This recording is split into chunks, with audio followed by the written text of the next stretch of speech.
ንብረተይ ሰሪቖምኒ እዮም ይፈተሽለይ ግዴታ እዩ ቅድሚ ምውፅኦም ይፈተሽለይ ሞባይለይ ጠፍኣትኒ ናበይ ዳ ኸይዳ ምድሪ ዶ ውሒጥዋ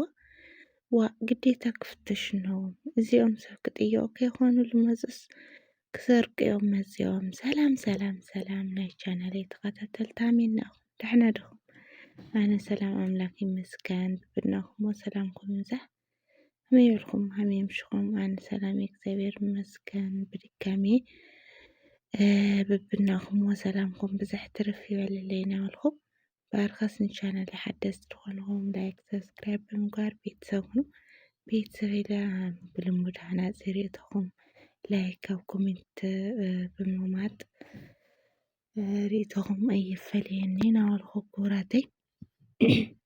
ሎማዓንቲ ድማ ዳሌክስ ሒዝናዮ መፅና እኒሀና ማለት እዩ ዳሌክስ ምስ ኣዕርክቶም ማለት እዩ በዚ ኣጋጣሚ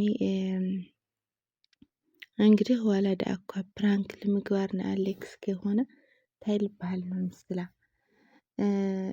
ሓደ ሰብኣይስ ኣብ መንጎ ኣዶን ኣብ መንጎ ሰበይቱን ዳርጋ ምቕርቃር ማለት እዩ እና ናፍቲ ከይብለ ናብዚ ንሃመይ ገይሩ ናፍቲ ከይብለ ሃመይ ገይሩ ምክንያቱም ከቢድ እዩ ከምዚ ዓይነት ነገር ማለት እዩ እና ባሃነ ቦታ እትኾንከ ታመወልኩ ታምትናገር ኩልካ ለጨናንቕ ሓሳብ እዩ ናይ ሎማዓንቲ ዓብዪ ፈተና እዩ ማለት እዩ ናይ ኣሌክስ ዝፈተነሉ መዓልቲ ቤተሰብ እና ያው ሊላ ንፈልጦ እንግዲህ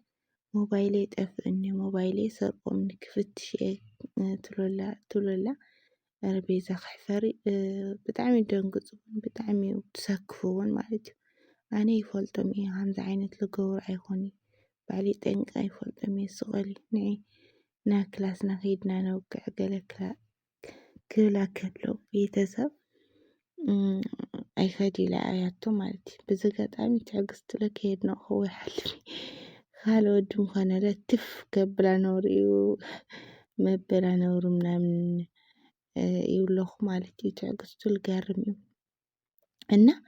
ዝኾነ ነገር ዝኾነ ኣቕሓ ወይ ዓዲ ሰብ ከይድኩም ዝገጥምኩም ይፈልጥ ዶ ኣነስ ብእውነት ማለት እዩ ዝኾነ ይኹን ነገር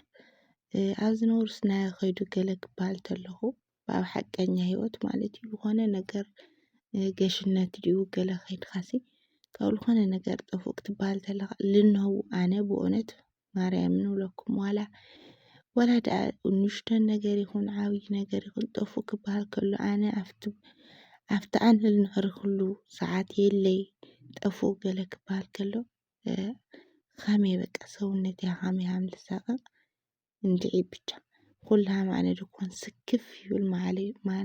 ስክፍ ይብል ማዓረ ከም ዘልዕልኩ ማዓረ ከም ዝወሰድኩ ጭንቕ ይብለኒ ማለት እዩ በቃ ለኣነ ድ ክበሃል ክኾን ናበልኩ ዓርሰይ የጨናንቓ ማለት እዩ ቤተሰብና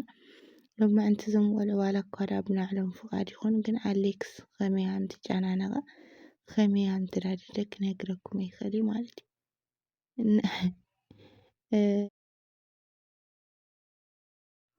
እና ለለዎ ስኬፌታ ለለዎ ጭንቀት ክነግረኩም ኣይክእልን ማለት እዩ ሎማዓንቲ ካብዚ ኩሉ ፈተና ካብዚ ኩሉ ፕራንክ ናይ ሎማዓንቲ ፈታኒ ዝኾነ ፕራንክ እዩ ንኣሌክስ ዝፈተነሉ መዓልቲ ኣብ መንጎ ሰበይቱን ኣብ መንጎ ኣዕርክቱን ማለት እዩ ያው ግን ኣዕርክተይ ከምኡ ዓይነት ነገር የብሎምን ሳዕለይ እንዲዮም ዋፅሖም ዓብዮም ምንም ኣየልዕሉይ ክብላ ከሎ ናበይ ዳ ከይዱ መሬት ዶ በልዕዎ መሬት ዶ በልዕዎ ክትብሎ እዎ ብልዋ ማለት እዩ እዎ ከምኡ ማለት ይቐልል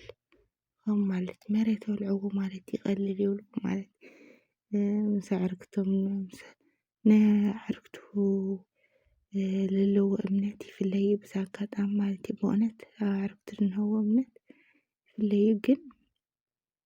ብጣዕሚ በኣነ ቦታ ኣነ ተትኾን ከብልካ ትሓስብ ተለኻ ቤተሰብ ብጣዕሚ ከቢድ ማለት እዩ ጌሻ መፁ ለዛ መሓዛኻሲ ንብረት ጠፍኡኒ ትብል ብጣዕሚ ለዘሕፍር ቤተሰብ ብጣዕሚ ከቢድ ነገር ማለት እዩ እና ክፍትሾም እየ ኢላ ትፍትሾም ተላ እውን ከመይ ከም ዝተናደደ ክነግረኩም ኣይክእልን እንታይ እዩ ዝፍተሽ ንምንታይ ክፍተሽ ምንታይ ትፍትሽ ኧረ በስመአብ በሊ ኧረ በስመአብ በሊ ኢልዋ ማለት እዩ ቤተሰብና ያው ኣብ ሃፊ ከመይ ግን ይወክል ኣበይ ግን ከይዋ ኣብ ሃፊ ዋእ ታያትላ እንታይ ክትኮን እንታይ ክትለኺ ታያትላ ድንግርግር ዝበሎ መዓልቲ ማለት እዩ እና እሱ እውን ክዋቃዕ ስርስር ኣብ ዝበሎ ሰዓት ቤተሰብ ያው ክወቅዓ የግልና ዓውቃዕ እንትብሎ ያው እንግዲህ ግዴታ ባል ማ እንደዚህ ለሚስቱ ጠበቃ መሆን አለበት። ሰብኣይካ ግዴታ ጠበቃ ክኾነካ ነው። ንከይወቅዓ ወዲያ እምበር ደግ ብሎ ተኸላኸሉላ ማለት እዩ። ከውቅዓ ኣይደለየና ውይ በስመኣብ ኣይትፈትነን ልበሃል ከምዚ ዓይነት ነገር እዩ። እና መሓዛኻ ኣብ መንጎ መሓዛይ ኣብ መንጎ ሰበይትካ ክትቅርቀር ከለኻ ዘለዎ ስምዒት ከቢድ እዩ ቤተሰብ ከቢድ ማለት እዩ እና ዋይ በስመኣብ ይገርመካ እኮ እዩ እና ብጣዕሚ ዝገርም ኣነሲ ብጣዕሚ ሃፊ በዚ ኣጋጣሚ ዋው ፕራንክ ኣሰራርሓ ክኽእለሉ መዓት እዩ ናይ ሄኖስ እኳ እናሰሓቅካን ድንን እናበልካ ገለታት ሄኖስ ብሓቂ ብጣዕሚ ለንቅሕ ማለት እዩ። ሃፊ ግን ፍጥጥ ብሉ ክመላለስ ተሎ ፕራንክ ምዃኑ ምናምን ምንም እዩ ለያንቅሕ ማለት እዩ ለለዎ ንቕሓት ምንም ሃም ለይትመኸሩ ምንም ነገር እንትን ሃም ለይበሉ ኮስተር ብሉ እንታይ ክትኾን ዋእ ካብ ገዘይ ውፅለይ ለይትብሊ እንታይ ከምዚ ዓይነት ነገር ከይትመፁኒ እኮ ይልበሃል ውፅለይ እኮ ይልበሃል እንታይ ከምዚ ዓይነት ስም ምጥፋእ ሕና ከምዚ ዓይነት ነገር የብልናይ ኣይሰረቕናይ ኣይወሰድናይ ክብላ ነብሩ ማለት እዩ ተፋጣጡ ያው ነውሪ እኮ ንምንታይ ከምኡ ትብል ይብላ ነብሩ ቤተሰብና ሄኖስ ኣብ መንጎኡ ይስሓቅ ነብሩ ቤተሰብ እና ክቡራተይ በዚ ኣጋጣሚ ኣይትፈትንን እዩ ልበሃል። ንስኹም ምዃንኩም ከ እንታይ ምበልኩም እንታይ ምፈረድኩም እንታይ ከም እትናገርኩም ንበዓልቲ ብሓቂ እየ ቤተሰብ ንሰበይትኩም ደሞ ወቃዕኹም ግን ትዕግስቲ ናይ ኣለይ ክሳብ ሓደ ገፅለ ብእውነት ከየድነቕኽዎ ይሓልፍ እንዴ ካልእ ምኾነ ትፍ መበላ ልብል ሓሳብ እዩ መፅለይ ማለት እዩ ቤተሰብና ብኣኹም ቦታ ተትኾን እንታይ ምበልኩም እስኪ ምጠርጠርኩሞም ዶ ንዓዓ ዶ ምወቃዕኹም ጎቲትኩም ዶ መውፃእኹም ወይስ እንታይ ምገበርኩም ማለት እዩ ቤተሰብና ናይ ሎማዓንቲ ቪድዮና እንግዲህ እዚ እዩ ልመስል ነበረ። ብቐፃሊ ቪድዮ እስካብ ንራኸብ ደማ ሰሰናይ እናበልኩ ክሳነበተኩም ማለት እዩ። ክቡራተይ ብድጋሚ ቤዛኹም ላይክ ግበሩለይ ሰብስክራይብ ገይሩም ሰብስክራይብ ገይሩ ቻናለይ እውን ያው ኣጋጣሚ ኮይኑ ካብ እንትን ስለ ዝወፃእኹ ለሙነ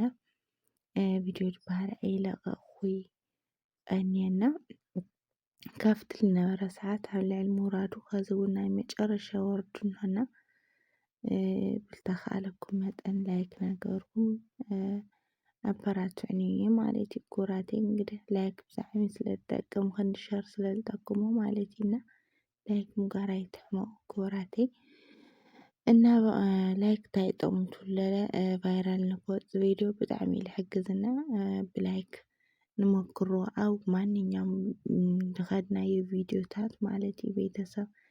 እና ናይ ሎማዓንቲ ቪድዮ እዚ ይመስል ነብሩ ብድጋሚ ሰሰናይ ፀፅቡቁ ጠጥዕሙ መሞቻው ደበለ ንዓኹም እናበልኩ ክሳናበተኩም ክቡራተይ ባይ ባይ